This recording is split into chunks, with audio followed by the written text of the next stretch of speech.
எனக்கு குறித்ததை அவர் நிறைவேற்றுவார் என்று பரிசுத்த வேதகம் தெளிவாக சொல்கிறது. எனக்கு குறித்ததை அவர் நிறைவேற்றுகிற தேவனாக இருக்கிறார். என் அன்பான தேவஜனமே, கடந்த நவம்பர் மாதங்கள் கிட்டத்தட்ட 42 இடங்கள்ல சுவிசேஷத்தை சொல்வதற்கான கிருபை கொடுத்தார். வீடுகள்ல, திருச்சபைகள்ல, இன்னும் பல இடங்கள்ல, விசேஷ கூடுகைகள்ல கர்த்தர் பெரிய காரியங்களை சார் நினைப்பதற்கு மேலாக செய்கிற தேவன் அவர். 42 கூட்டங்கள் யோசித்து பாருங்க. அப்ப எவ்வளவு ஓடுவதற்கான எனக்கு பலனை கொடுத்துருக்காரு. 2 மாநிலங்களை நான் கவர் பண்ணியிருக்கேன். இந்த 2 மாநிலத்திலையும் 42 கூட்டங்களை நடத்த பெரிய கிருபை எனக்கு கொடுத்தாரு. சுவிசேஷத்தை சொல்றதுக்கான ஒரு வழிவாசல் எனக்கு திறந்து கொடுத்தார். நித்திய ராஜ்யத்துக்கான சுவிசேஷம் சொல்றதுல நான் அவ்வளவு சந்தோஷப்படுகிறேன். ஏனென்றால் மத்தேயு 4:17 மனம் திரும்புங்கள், பரலோக ராஜ்யம் சமீபித்திருக்கிற மனம் திரும்புவதற்கான சுவிசேஷத்தை சொல்வதற்காக தான், இந்த கடைசி காலத்தின் சுவிசேஷத்தை சொல்வதற்காக தேவன் என்னை ஒவ்வொரு இடத்துல ஆயத்தப்படுத்தி என்னை அனுப்பி கொண்டே இருக்கிறார்.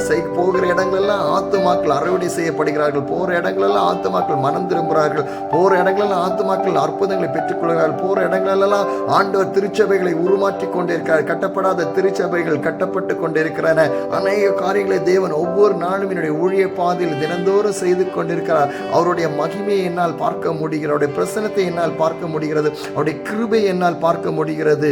நிச்சயமாக தேவன் ஒவ்வொரு நாளும் பெரிய அற்புதங்களை ஊழியத்தின் மூலமாக செய்து கொண்டே இருக்கிறார். இது டிசம்பர் மாதம் மிகுந்த குளிரான ஒரு காலகட்டம். இந்த வட மாநிலங்களில் ஊழியங்களை செய்வதற்கு, ஆனால் அதற்கான பலன்கள் வேண்டும், அதற்கான கிருபை வேண்டும், அதற்கான ஓடுவதற்கான பலத்தை என் இயேசுதான் என்னுடைய வாழ்க்கையில் எனக்கு கொடுக்க வேண்டும். ஏனென்றால் இந்த குளிரான காலகட்டத்தில் ஓடுவது மிக சிரமமான ஒரு காரியங்கள்.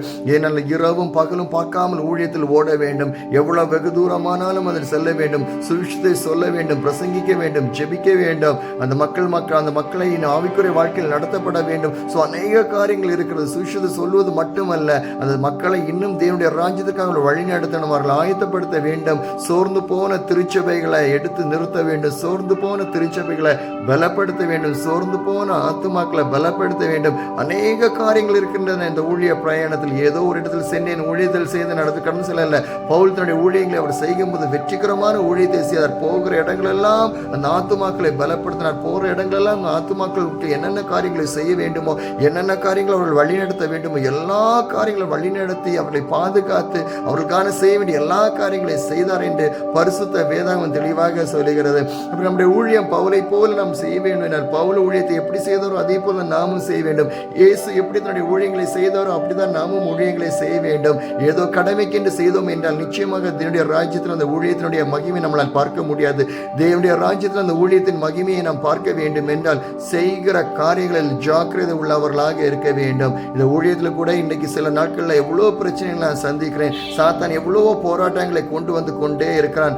ஆனால் உலகத்தை ஜெயித்த இயேசு என்னோடு இருக்கிறார். பாவத்தை ஜெயித்த இயேசு என்னோடு இருக்கிறார். உபத்திரவங்களை ஜெயித்த இயேசு என்னோடு இருக்கிறார். நிச்சயமாக நான் இந்த உபத்திரத்தை தாண்டுவேன். நிச்சயமாக இந்த பிரச்சனைகளை நான் தாண்டுவேன். நிச்சயமாக எந்த பிரச்சனைகள் எனக்கு எதிராக வந்தாலும் சரி, அதை தாங்குவதற்கான பலனை ஆண்டவர் எனக்கு ஒவ்வொரு நாளும் நிச்சயமாக எனக்கு கொடுத்து கொண்டே இருக்கிறார். ஆனால் எந்த விதத்தில் நான் சோர்ந்து போவதே இல்லை. இயேசு என்னுடன் இருக்கும் போது நான் எதை குறித்து நான் பயப்பட்டு போவதில்லை.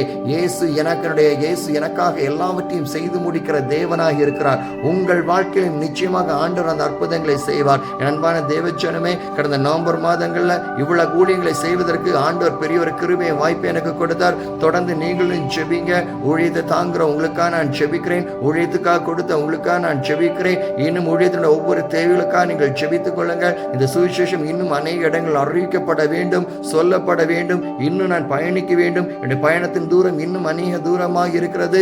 எந்த கால நிலைமைகள் ஆனாலும் சரி, எப்படிப்பட்ட காரியங்கள் ஆனாலும் சரி, எந்த பிரச்சனைகள் ஆனாலும் சரி, அதை தாண்டி ஓடுவதற்கான பலனை கர்த்தர் எனக்கு நிச்சயமாக கொடுத்து கொண்டே இருக்கிறார். நிச்சயமாக உங்களுடைய ஜெபம் எனக்கு தேவையாக இருக்கிறது. உங்களுக்காக நானும் ஜெபிக்கிறேன். இந்த ஊழியர்களுக்காக ஜெபிங்கள். இதே மாதிரி ஊழியர்கள் வருகிற நாட்களில் எழும்பப்பட வேண்டும், ஓட வேண்டும், உழைக்க வேண்டும்.